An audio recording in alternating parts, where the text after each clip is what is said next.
Baik, kita mulai aja teman kita hari ini. Ya, mungkin teman-teman yang lain bisa menyusul. Nah, Assalamualaikum warahmatullahi wabarakatuh. Nah, selamat pagi menjelang siang.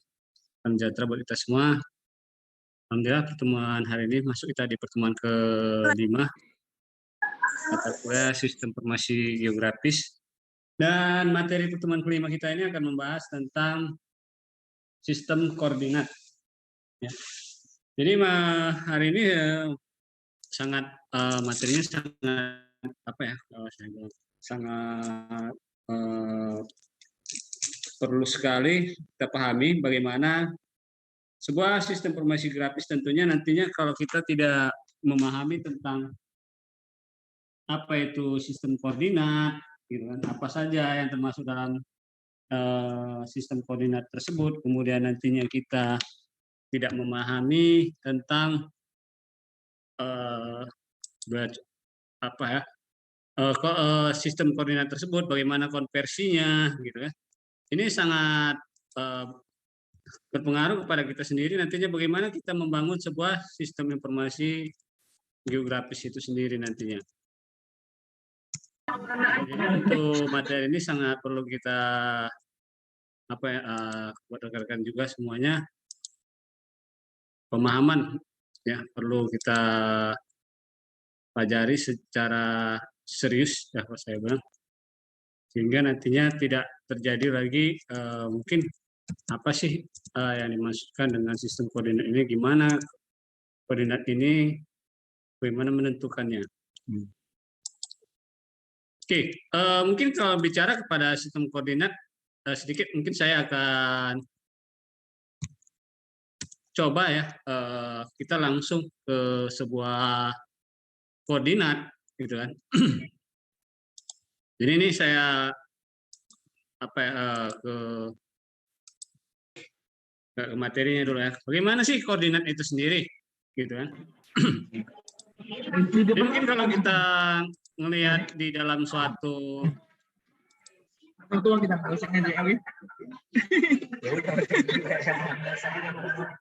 ini ya, seperti ini ya, kita melihat oke, kita coba cari dulu Stenic Kaputama.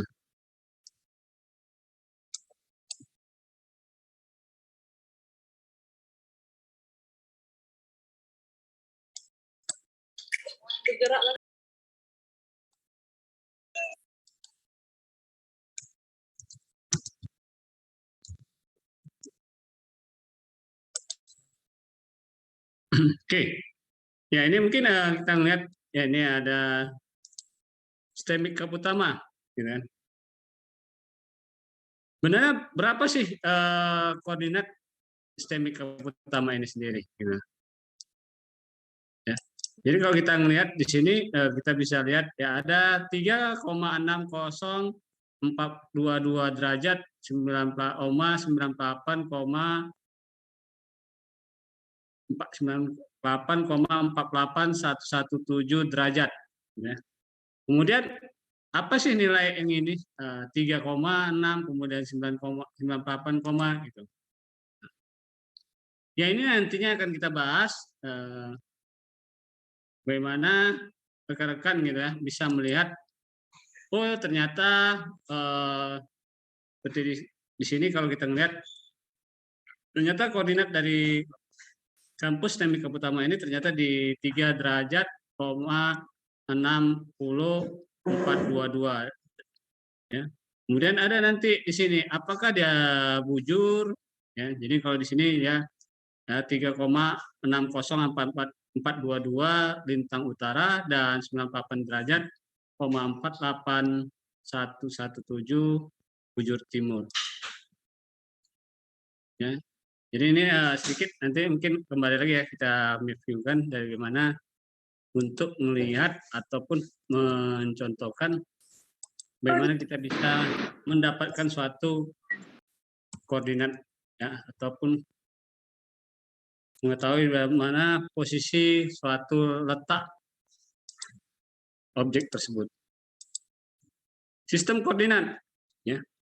Mungkin dibaca di sini ya, garis koordinatnya mana gitu. Pertanyaannya sebuah pertanyaan yang memang pertanyaan dasar. Ada koordinat, ada garis koordinat. Ya. Tetapi apakah memang ada di muka bumi ini garis tersebut? Ya. Jadi kalau bisa dikatakan garis koordinat ini adalah sebuah garis hayal, dibilang garis hayal itu bukan menghayal yang enggak ya, tetapi ada suatu garis yang memang secara visual tidak ada nampak di permukaan bumi. Ya. Hanya saja garis tersebut akan terlihat ketika ada suatu peta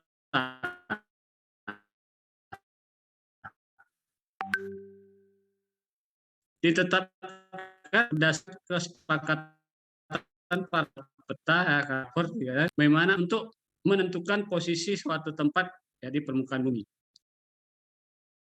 Permukaan bumi tersebut yang dimasukkan permukaan bumi tidak hanya yang ada di atas permukaan ya, tetapi juga yang ada di bawah permukaan bumi, karena di pertemuan sebelumnya sudah kita bahas tentang bagaimana ya untuk digunakan ya di bawah atmosfer, kemudian digunakan pada barimetri atau di kelautan, kemudian digunakan di perairan, ya, danau, sungai, ya, kemudian di bawah permukaan bumi seperti gua, ya, atau mungkin kalau kita melihat suatu tambang besar seperti ya tambang-tambang emas yang ada di Papua seperti ya, di mana itu merupakan wilayah tambang tersebut sudah memiliki ataupun sistem ternyata ada pemetaan untuk proses penambangannya tersebut. Jadi secara konsep bahwasanya garis koordinat tersebut adalah merupakan garis hayal. Ya, dia tidak akan kelihatan di permukaan bumi, tetapi ketika kita membuat suatu peta, maka kita akan melihat suatu garis koordinat tersebut.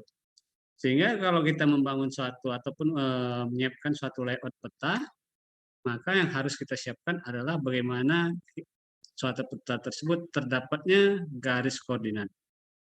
Bergantung nanti sistem koordinat yang digunakan, ya, karena itu artinya akan banyak. Ya. Koordinat merupakan sistem yang digunakan untuk menentukan posisi objek yang ada di permukaan bumi berdasarkan ya, garis lintang dan garis bujur. Oke. Apa itu garis lintang dan apa itu nantinya garis bujur? Ini yang perlu menjadi dasar, sehingga kembali lagi mungkin di pertemuan sebelumnya sudah bahas kenapa jawaban sebuah pertanyaan dari kita semua, pertanyaannya adalah mengapa Indonesia memiliki zona waktu yang berbeda-beda, ya. Ada zona waktu Indonesia Barat, waktu Indonesia Tengah, kemudian ada waktu Indonesia Timur, gitu kan. Dan kenapa bisa dikatakan seperti mungkin Indonesia Jakarta, gitu ya, dengan Medan, atau Bandung dengan Medan, Medan dengan Aceh, gitu. Kenapa mungkin kalau dikatakan di daerah tersebut duluan matahari terbenam dibanding dengan di kota Medan, gitu, atau di kota Medan duluan terbenam dibanding dengan wilayah di Aceh, gitu. Walaupun mungkin bisa dikatakan Pak ini kan sama zona waktunya, gitu kan, satu zona. Ya. Jadi kalau dikatakan nanti dalam proses seperti ini, inilah kita melihat kenapa pentingnya suatu sistem koordinat tersebut, ya, sehingga pembagian tidak hanya untuk menentukan suatu posisi objek, ya, tetapi zona waktu juga kita akan pelajari sendirinya. Koordinat peta merupakan perpotongan garis lintang dan garis bujur. Ya, jadi kalau dikatakan perpotongan tersebut ada suatu garis yang bisa dikatakan garis lintangnya, kemudian garis bujur, kemudian antara perpotongan tersebut inilah yang dinamakan suatu koordinat. Jadi kalau kita melihat tadi di semik utama tadi itu kan, kita melihat tadinya bahwasanya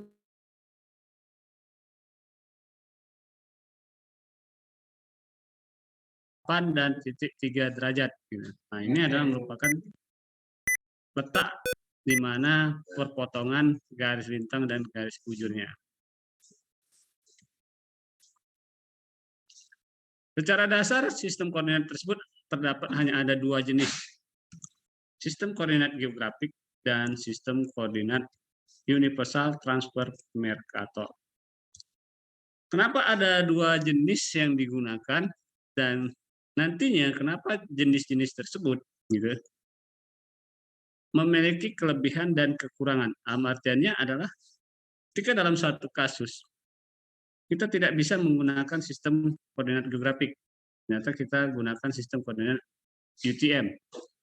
Dan mungkin ketika dalam satu kasus lagi kita tidak bisa gunakan UTM, kita harus kita gunakan adalah koordinat geografik. Ya. Kenapa dikatakan hal seperti ini? Ini menjadi suatu bisa dikatakan perlu pemahaman dasar.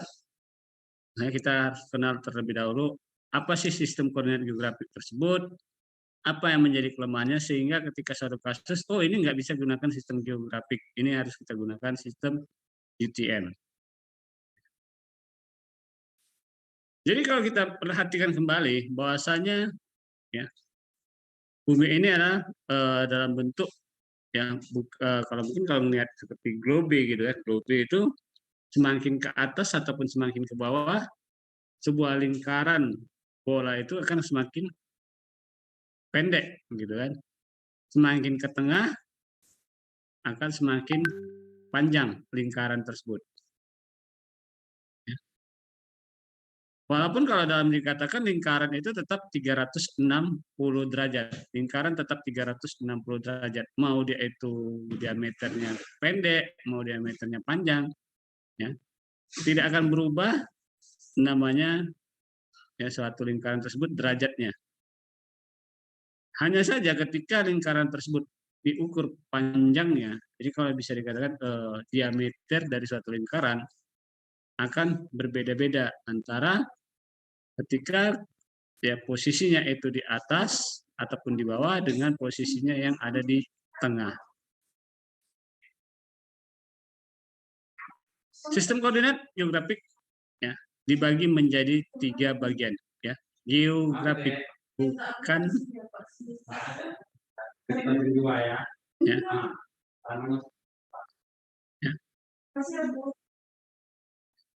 Yang kita bahas di sini adalah geografik, bukan UTM-nya. Ya.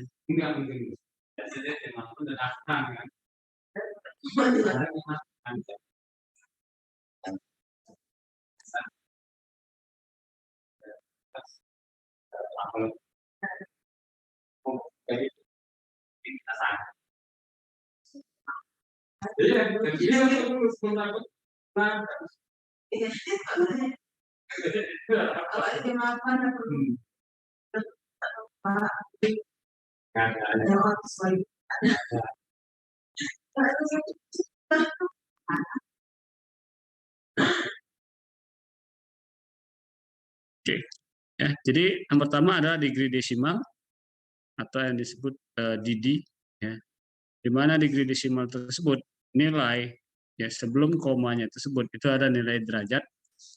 Sedangkan nilai di belakang komanya tersebut yang merupakan nilai desimal. Ya. Bagaimana contohnya? Ya seperti tadi yang kita lihat ya. Yang kita lihat tadi di ya seperti ini ya. Ini adalah sistem koordinat DD ya. Degree desimal ya. 3 merupakan derajat, 6422 merupakan desimalnya. Kemudian 98 merupakan derajat, 48117 merupakan desimalnya. Jadi 3 derajat, 6422 ya. Lintang utara, 98 derajat, 48117 bujur timur. Oh, Pak, kenapa ada pertanyaannya muncul sebuah pertanyaan? Kok bisa tahu di mana ini kok lintang utara dan kenapa ini bujur timur. Jadi sedikit mengulas, ya.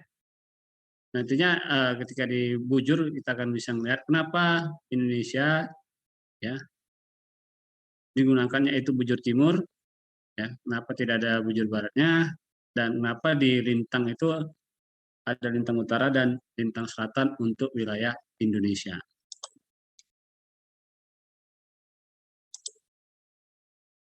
Kemudian degree minute, ya, degree minute itu derajat menit. Ya, jadi derajat menit koma, ya, nilai pecahannya atau nilai desimalnya, nilai desimal dari menit tersebut. Bagi contoh 3 derajat 43 menit, 5423.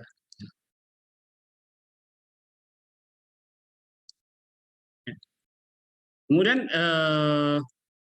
koordinat yang ketiga adalah minute second, ya, degree minute second DMS. Dan biasanya yang digunakan ini secara banyak sistem, ya, itu ada menggunakan daripada DMS, ya.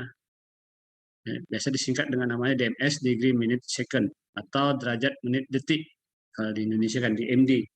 Kalau kita melihat satuannya, mungkin kalau kita lihat view-nya peta yang dicetak orang jadi di luar negeri gitu, atau di Eropa dari Amerika gitu, mereka menggunakan degree minute second. Tapi kalau Indonesia biasanya para kartografernya tetap menggunakan derajat menit detik. Hanya saja itu hanya penyebutan, ya, penyebutan, tetap konsepnya itu sama. 3 derajat 43 menit 45,22 detik. Loh, Pak, kenapa ada detik itu koma juga gitu. Jadi di bawah satuan detik kan ada juga, ya, milidetik. Ya. Yang digunakan di bawah satuan, ya, yang digunakan di bawah satuan detik itu ada dengan nama milidetik pecahannya. Kenapa digunakan milidetik? Ya, ini adalah salah satu, ya, untuk, ya, akurasi dari kedudukan suatu lokasi. Jadi kalau kita sebagai contoh kita mengukur berapa sih koordinat tanah ataupun bangunan daripada sistemik Kaputama tadinya misalnya. Ya. Berapa derajat sampai berapa derajat pada sisi kiri di titik kiri bawah, kemudian berapa derajat sampai berapa derajat kah untuk, ya, di sisi di kiri kanan bawah, kemudian di kiri atas dan di kanan atas. Jadi kalau seperti contoh persegi seperti itu, ya. Karena jaraknya yang dekat, ya, karena jaraknya yang dekat, maka kita gunakan detik tersebut ke dalam satuan yang di bawahnya yaitu milidetik. Makanya digunakan koma, ya, untuk merujuk bahasanya ini adalah 22 itu merupakan nilai pecahan dari detiknya. 3 derajat, ya, disimbolkan dengan tanda pangkat 0. Kemudian untuk menit digunakan simbolnya itu adalah tanda petik tunggal, dan untuk detik digunakan simbolisasinya adalah petik ganda. Ya.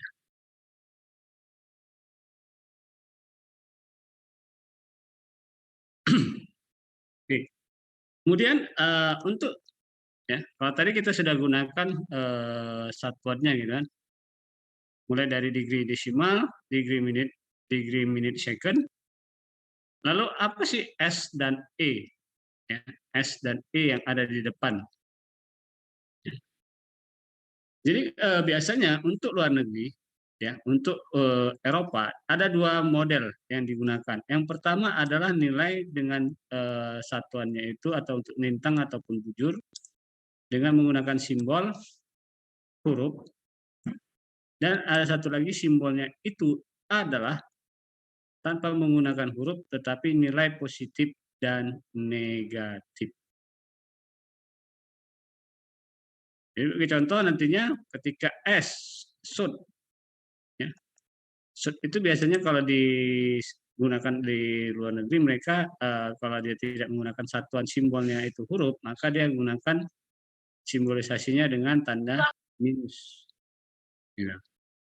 Begitu juga dengan apabila di sininya tadi adalah west ya, barat, maka nilainya tersebut adalah nilai negatif.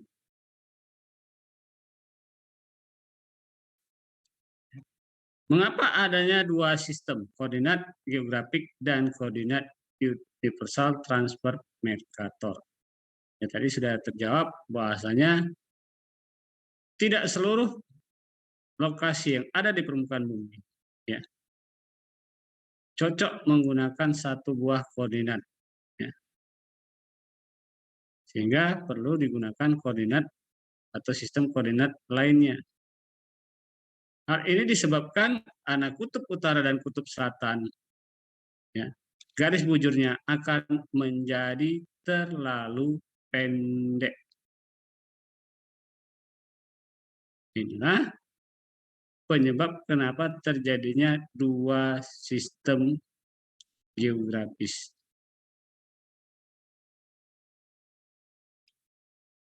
Sistem koordinat geografik atau sistem ya. Tadi sistem koordinat geografik ada degree minute, second, kemudian ada degree minute, kemudian ada degree decimal. Kemudian tadi ada S, ada E, dikatakan south dan east, ya, selatan dan timur. Sistem koordinat geografik terdiri dari dua buah komponen yang menentukan, yaitu garis bujur atau yang disebut longitude dan garis lintang yang disebut dengan latitude.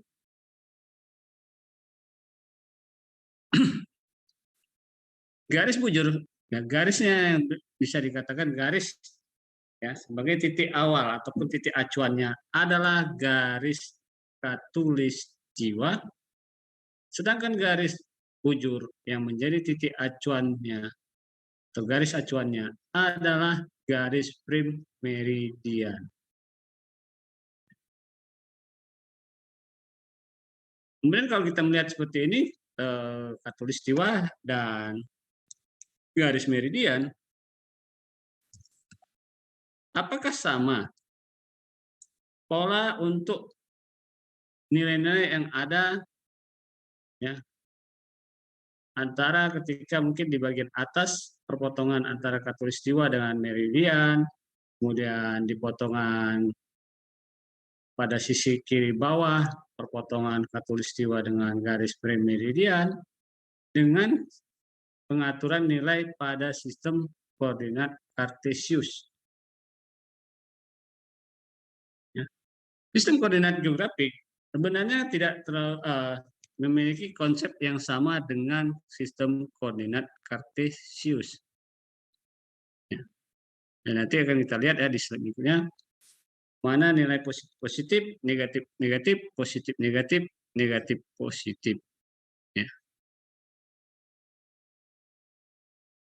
Garis bujur ataupun garis longitude merupakan vertikal. Vertikal. Jadi kalau dikatakan vertikal berarti seperti ini ya, garis prim meridiannya, merupakan garis awal atau garis acuan. Yang mengukur sudut antara suatu titik dengan titik nol di permukaan bumi. Di mana titik nol pada garis bujur itu ada di kota Greenwich, ya, di London, Britania Raya. Nah, yang merupakan titik 0 derajat ataupun yang disini disebut juga dengan 360 derajat. Ya. Jadi hasil kesepakatan para ahli di bidang kartografi ya, menyatakan bahwasanya titik awal dari suatu garis bujur adalah di Greenwich.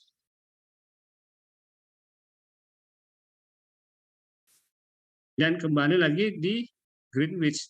Ya, jadi titik 0 derajat ataupun titik 360 derajatnya pada lokasi yang sama, yaitu Greenwich.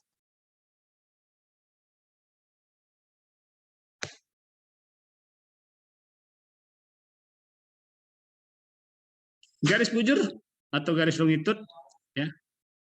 Tadi dikatakan garis vertikal dari atas ke bawah dan kembali lagi ke atas. Garis bujur disepakati menjadi acuan adalah garis dari Greenwich, di mana sisi timur dari garis Greenwich disebut dengan garis bujur timur, dan pada sisi baratnya yang disebut dengan garis bujur barat. Ya. Sehingga kalau Indonesia biasanya menggunakan BT, dikatakan BT atau ya, yaitu bujur timur. Ya.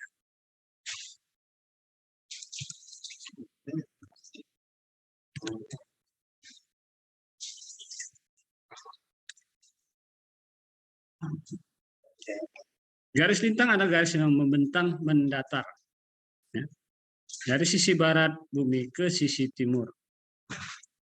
Garis di tengah dari garis lintang adalah garis ekuator atau yang sering disebut di Indonesia garis khatulistiwa. Jadi berapa banyak sebenarnya garis khatulistiwa yang berapa banyak suatu letak daerah yang berada di garis khatulistiwa. Jadi mungkin kalau kita melihat nantinya Indonesia yang merupakan negara yang berada di garis khatulistiwa.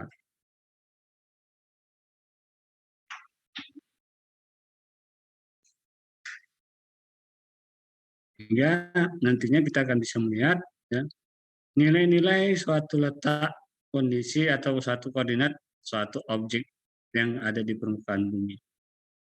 Berapa derajat, menit, detik bujurnya, apakah masuk bujur timur atau bujur barat, kemudian berapa derajat, menit, detik dari satu lokasi tersebut. Ya. Berdasarkan apakah kondisinya di lintang utara atau di lintang selatan.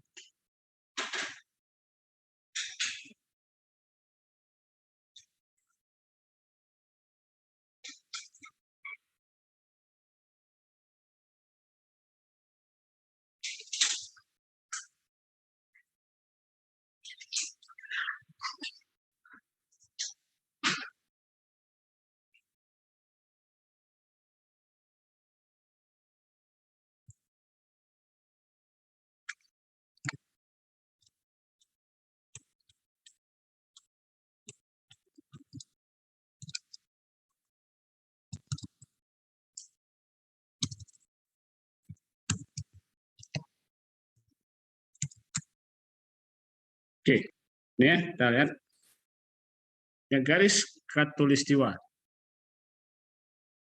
yang membentang secara horizontal.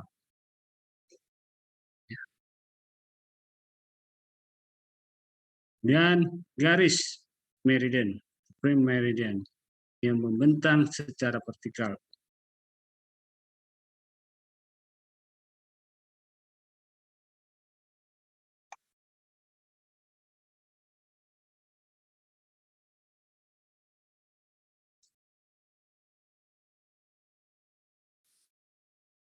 Kita perhatikan kembali, ya. Garis bujur. Ya. Terdapat 360 garis bujur. Sedangkan untuk garis lintang hanya terdapat 180 garis. Ya. Yang dimana di bagian